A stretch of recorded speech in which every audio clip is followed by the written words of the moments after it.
And they're off in race number 48. This is Atlanta in lane 2, Dragon Boat Atlanta in lane 4, TASA Dragons in lane 6, and Kimberly Clark Corporation in lane 8. All four boats looking very strong off the line. Here's the TASA Dragons, might have a slight edge off the start.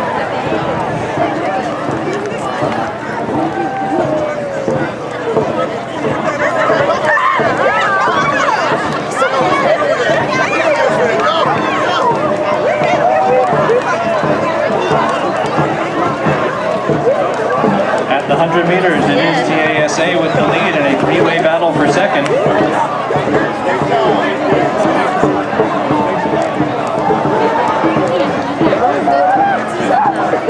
Kimberly Clark Corporation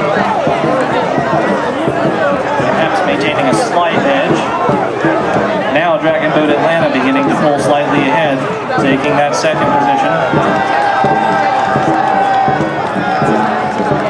As the TASA Dragons cross in first, Dragon Boat Atlanta second and third, and Dragon Boat Atlanta in second, and Kimberly Clark in third.